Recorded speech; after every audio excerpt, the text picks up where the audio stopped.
Hola, hola, uno, dos, uno, dos, uno, dos. Bueno, chiquilines, buenos días. Les voy a armar un teórico bien dirigido al respecto de cuáles son los tips conceptuales que deben estudiar del aparato respiratorio. ¿Tá? A saber, tenemos que hablar del diafragma, músculo esquelético diafragma que está inervado por los nervios frénicos y mediante el chispazo eléctrico de los potenciales de acción se activan y lo convierten en un músculo inspirador. Pregunta de examen. ¿Ah?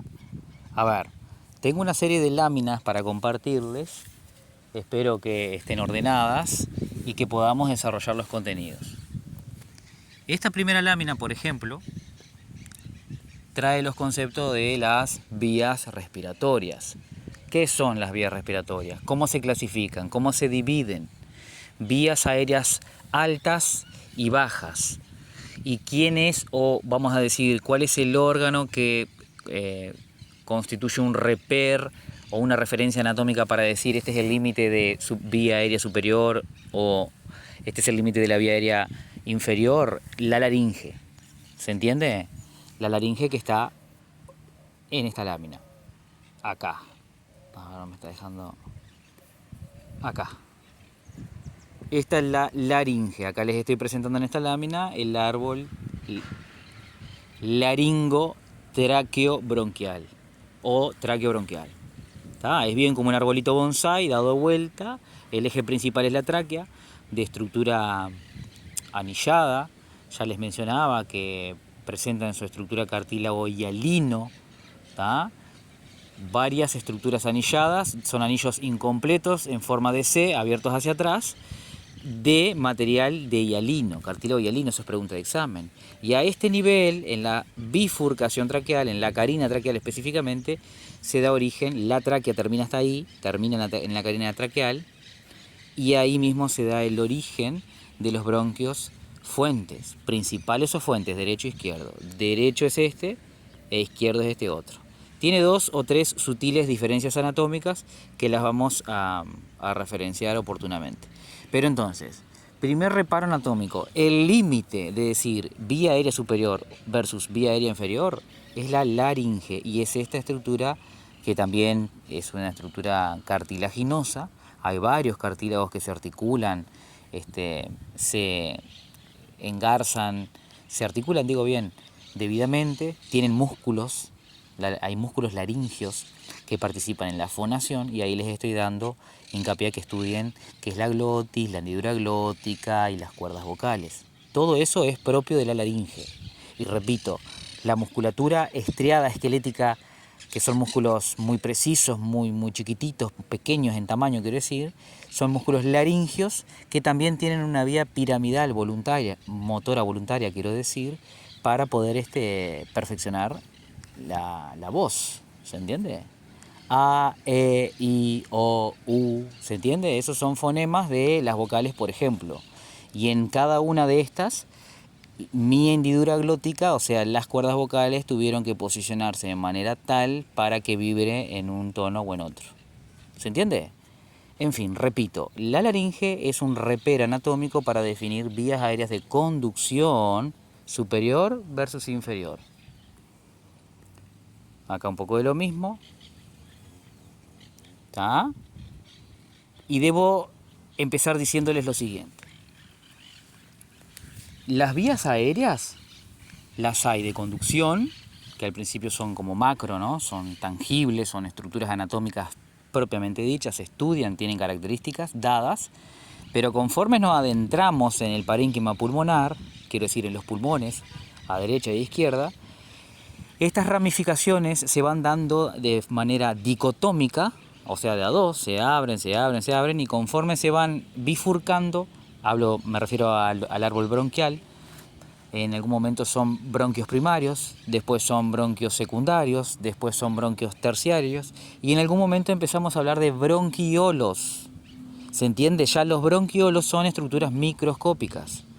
O sea, es vía aérea, es cañería que conduce aire de ida y de vuelta, pero del orden de de que se observa en el microscopio, ¿ok? Para finalmente llegar a lo que son los conductos alveolares, que se abren en sacos alveolares, y los alvéolos como unidades funcionales de las cuales tenemos que hablar. ¿Está? Ya saben ustedes que la unidad funcional es esta.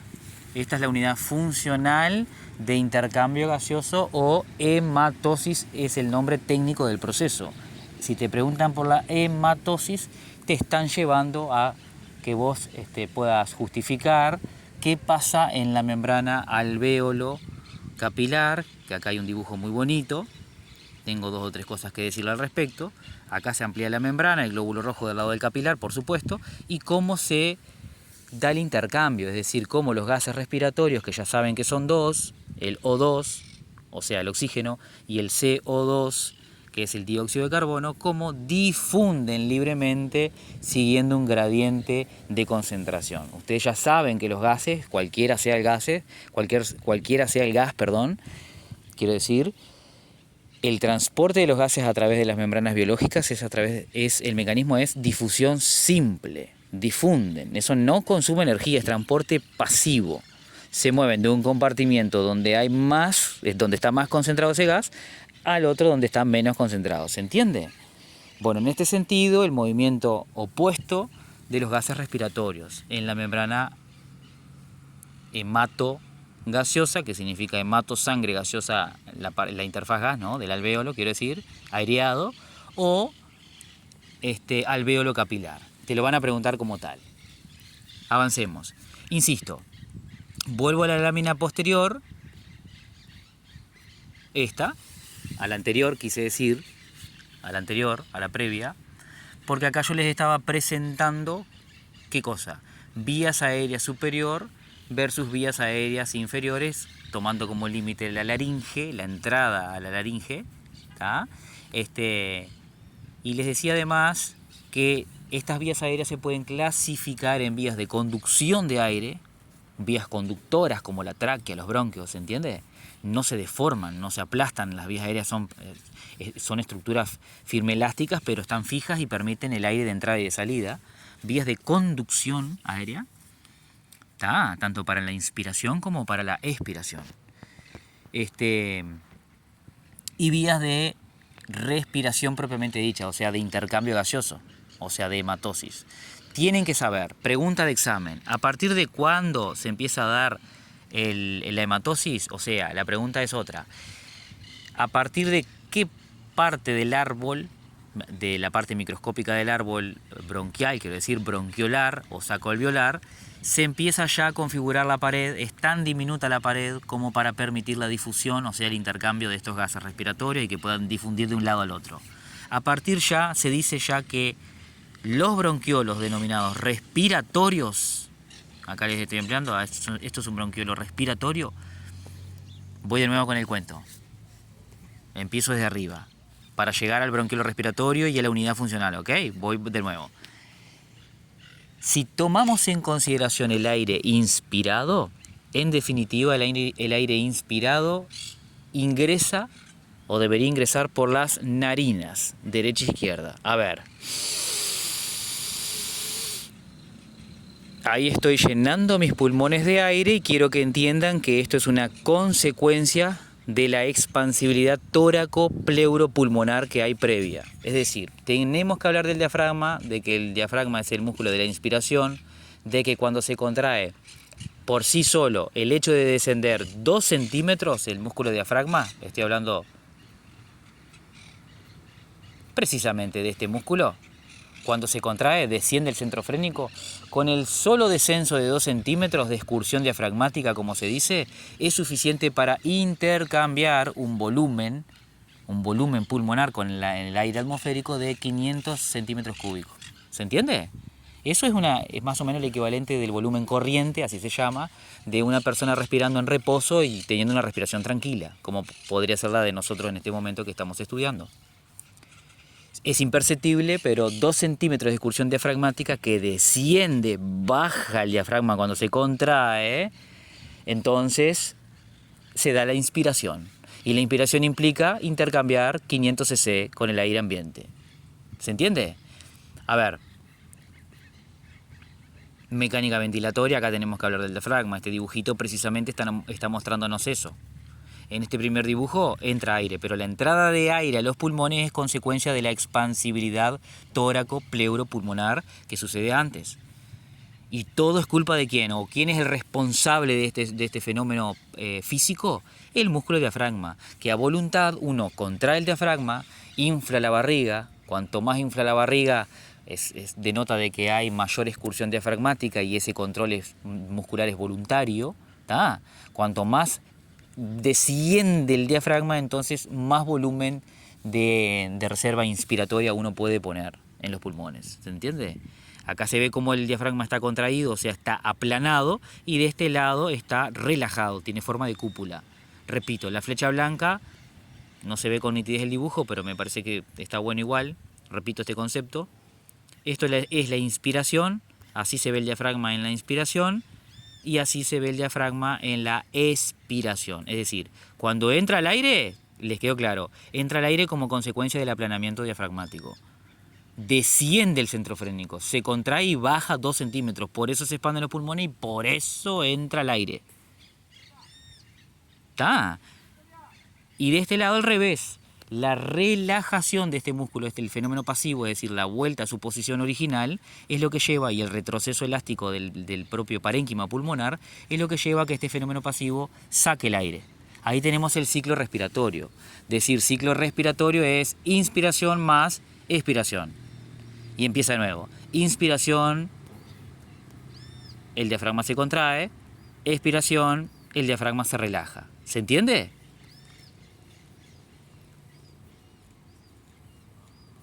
A ver, les decía, vías aéreas. Las vías aéreas empiezan con el aire inspirado e ingresando por ambas narinas. ¿A dónde ingresan? A las fosas nasales. Esto es un concepto muy importante y es una pregunta de examen tipo de la anatomía de las fosas nasales, que están acá, en esta lámina de acá arriba. Estas son las fosas nasales. ¿Tá? ¿Cuál es la función ahí que dice cavidad nasal? Se lo pueden preguntar como fosas nasales. El aire inspirado ingresa por ambas narinas, derecha e izquierda, hacia las fosas nasales, y allí el aire se acondiciona. El aire inspirado se acondiciona. ¿Qué significa esto? Se filtra, se humedece y se entibia, o sea, se calienta. Porque la estructura anatómica de los cornetes nasales, el interior laberíntico de las fosas nasales, hace que el aire inspirado remolinee y está un tiempo ahí, bueno, cumpliendo estas funciones, ¿tá? De acondicionamiento. A continuación, como ven, el aire sigue hacia ¿dónde? Hacia la nasofaringe. ¿Se entiende? Sale de las fosas nasales hacia la nasofaringe a través de otros orificios llamados coanas. No les van a preguntar qué son las coanas, pero no importa. Narinas entra a las fosas nasales, coanas se sale de las fosas nasales, y las coanas te llevan a la nasofaringe. Entonces el aire sigue, el aire inspirado sigue nasofaringe, orofaringe, y acá está entrando, acá en esa flecha azul está ingresando ya a la laringe, tráquea, bronquios, fuente o principales derecho e izquierdo, y según el caso te vas para un pulmón o el otro. Pero la ramificación dicotómica que sucede dentro del pulmón, como están viendo ahí, te lleva a hablar de la siguiente manera. Cada bronquio principal o fuente derecho e izquierdo se divide a continuación en bronquios secundarios o lobares. ¿Tá? Como están viendo ahí. Es decir, ¿por qué dije secundarios? Porque los fuentes también son llamados primarios. Primarios, secundarios, terciarios. Los secundarios son los lobares o lobulares. Es intuitivo pensar esto, ¿no? Tanta división bronquial secundaria como lóbulos tenga el pulmón. Si el pulmón derecho, a ver, razonemos esto.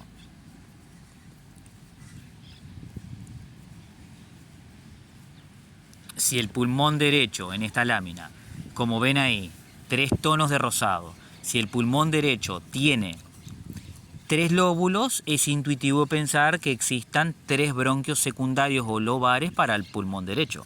¿Se entiende? Una cañería para cada lóbulo. Es como que se organiza de esa manera. En contraste, cuando vas a estudiar del pulmón izquierdo, los bronquios secundarios o lobares en realidad son 2. Son 2, no 3. porque cuando vas a estudiar los lóbulos del pulmón izquierdo, te encontrás que son 2 lóbulos, existe una única cisura. ¿Me explico?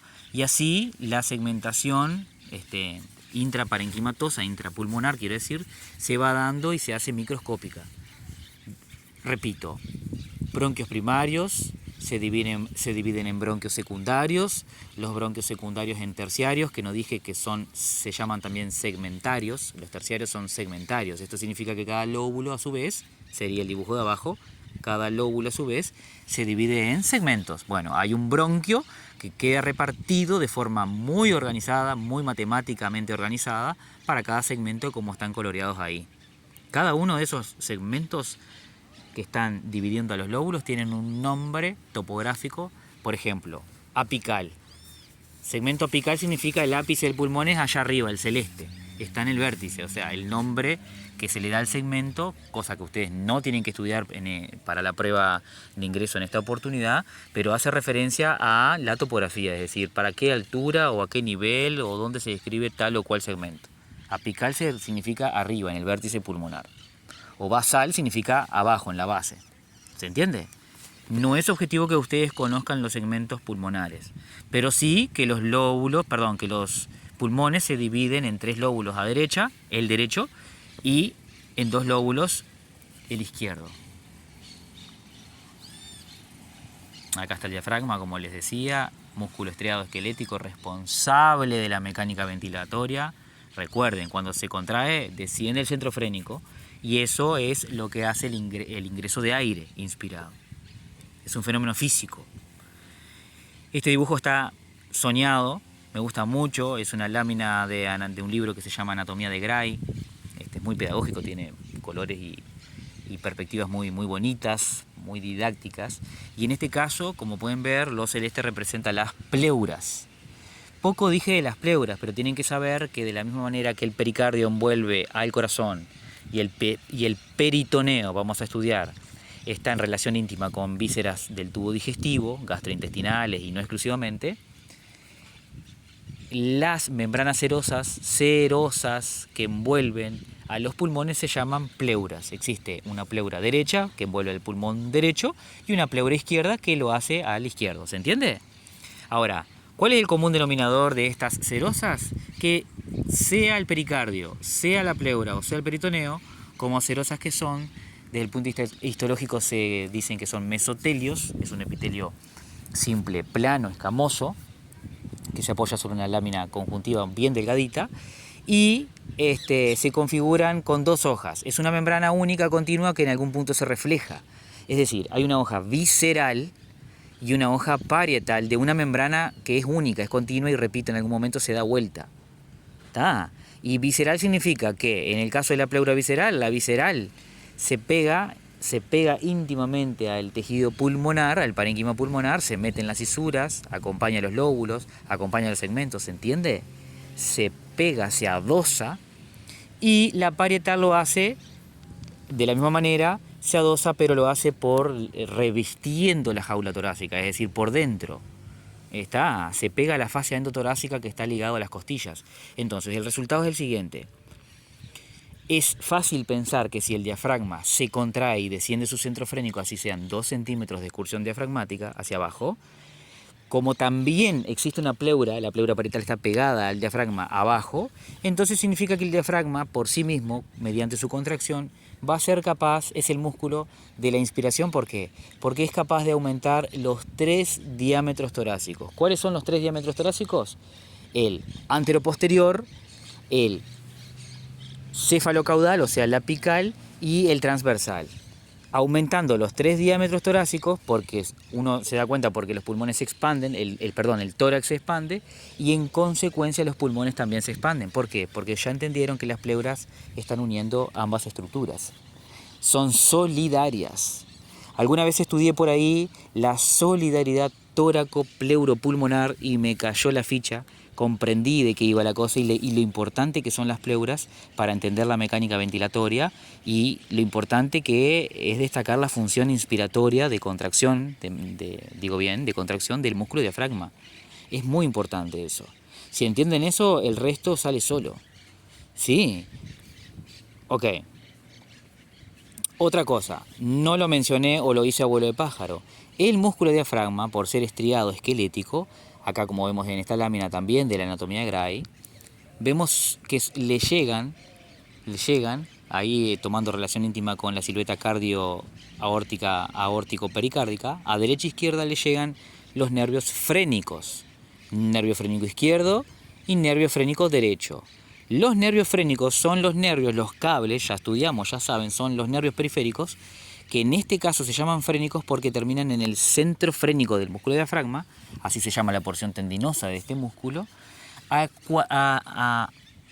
que activan. Es decir, de nuevo, a través del nervio frénico derecho-izquierdo va el chispazo eléctrico en forma de potencial de acción que activa o estimula el músculo para que a través de la unión neuromuscular, ya saben que hay una sinapsis acetilcolinérgica ahí, se active el músculo y se dé la contracción muscular. Es un músculo estriado voluntario, es entrenable y su principal raíz espinal es E4. Se integra el reflejo a nivel de la cuarta vértebra cervical. Eso es lo que quiero decir. ¿Se entiende? ¿Se entiende esto? Es bien importante. Y uno puede modular la ventilación. Es decir, 2 centímetros baja en sentido, digamos, respirando una persona en reposo, estando tranquila. Pero si yo quiero puedo cambiar, modificar los diámetros, estos 3 diámetros torácicos, contrayendo más el diafragma y en vez de 2 centímetros puedo hacerlo descender 10 centímetros y entonces aumenta mi volumen de reserva inspiratoria. ¿Ok? Asocien este mecanismo como un mecanismo activo. La inspiración es activa porque implica la contracción del músculo diafragma, como dije, y que se puede reclutar otros músculos también. A ver, esto no lo mencioné, pero lo voy a hacer alusión ahora. Pregunta de examen. Este es el epitelio respiratorio por definición. Si me preguntan qué sector del árbol respiratorio representa esa observación microscópica que tenemos ahí abajo, de ese epitelio que ya les voy a poner nombre, representa un corte transversal de la tráquea. La mucosa de la tráquea contiene este tipo de epitelio, que tiene la particularidad que se llama de la siguiente manera: pseudo, estratificado, cilíndrico, ciliado, con células caliciformes, nombre y apellido. Te dice todas las células importantes, células epiteliales son todas, pero todas tienen diferenciaciones o funciones específicas en este epitelio y están formando parte de la mucosa de la tráquea. ¿Se entiende?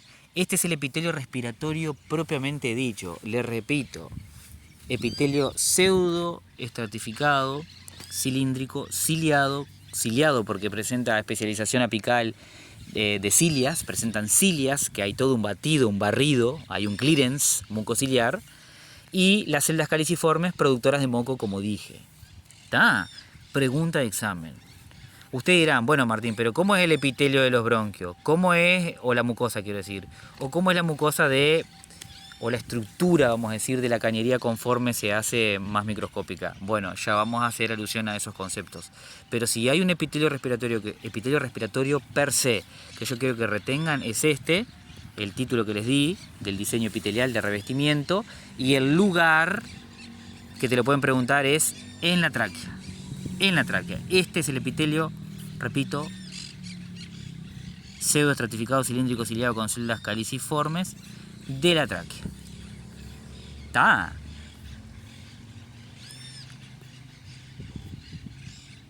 Bueno. Esta gráfica también se puede preguntar, y no me extiendo mucho más. 2 palabras. Más por el entrenamiento que supone empezar a leer gráficos, imponer un razonamiento lógico-matemático para hacer otras lecturas, otras inferencias, ayuda mucho. Aún así, también es cierto que te puede salir de una esta gráfica como tal, como una pregunta, y si vos conocés y tenés un estudio previo de la misma y reconoces que esa itálica que está dibujada ahí, que básicamente representa la saturación de la hemoglobina del glóbulo rojo, la hemoglobina porcentual en las ordenadas, ¿no? Saturación de hemoglobina porcentual. En función de la PO2 en milímetros de mercurio. ¿Qué cosa es la PO2? Es la presión parcial de oxígeno medida en milímetros de mercurio. Repito, saturación de hemoglobina en función del oxígeno. Estamos hablando de que este gráfico representa a la oxihemoglobina. Es qué cantidad de oxígeno se pega, se fija de forma reversible al núcleo de hierro que está en el grupo M de la hemoglobina, y esto supone que la hemoglobina esté saturada. Ustedes ya saben que el 95% del transporte del oxígeno en sangre depende de la hemoglobina, de esta saturación, que es más o menos lo que estaría representando aquella saturación allá arriba. Esta línea que se proyecta y que corta estaría cortando más o menos al 95%, que señala saturación, o sea que se completó. Figura 2, curva de saturación de hemoglobina. El dióxido de carbono es transportado en la sangre en 3 formas diferentes, se los enseñé. En forma de gas disuelto, el menor porcentaje. En forma de ion bicarbonato, importantísimo para aquella ecuación que estudiamos y que vamos a repasar nuevamente. Y como compuestos carbamínicos. ¿Qué cosa es el carbamínico? Es la carbaminohemoglobina, es la unión reversible del CO2 en los extremos aminoterminales de las globinas de la hemoglobina.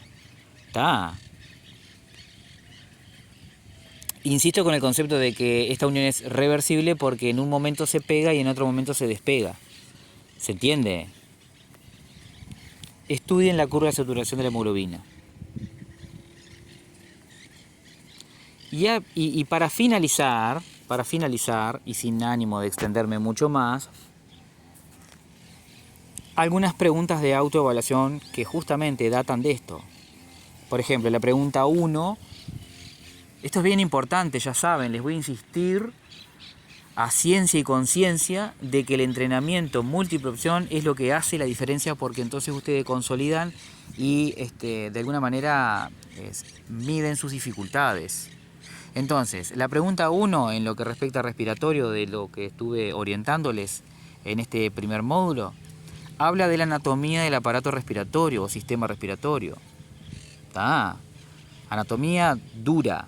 La pregunta 2, el aparato respiratorio se compone de vías que conducen y preparan el aire inspirado para su posterior intercambio. Responda, o sea, te está hablando de la clasificación. Vos ya sabés que hay una porción conductora de aire y otra de intercambio propiamente dicho, de hematosis.